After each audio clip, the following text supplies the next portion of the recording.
السلام عليكم ورحمة الله تعالى وبركاته.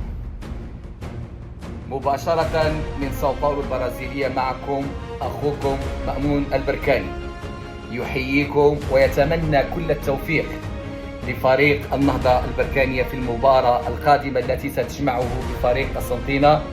نتمنى من اللاعبين والجمهور أن يكونوا في الموعد.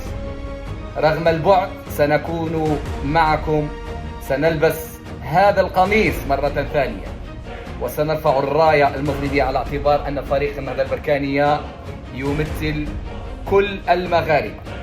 نتمنى تشجيعه والدعاء له بالتوفيق.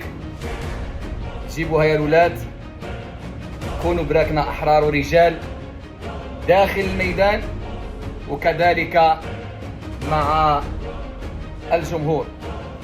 فلنكن جميعا صوتا واحدا. تحيا بركان وديما المغرب.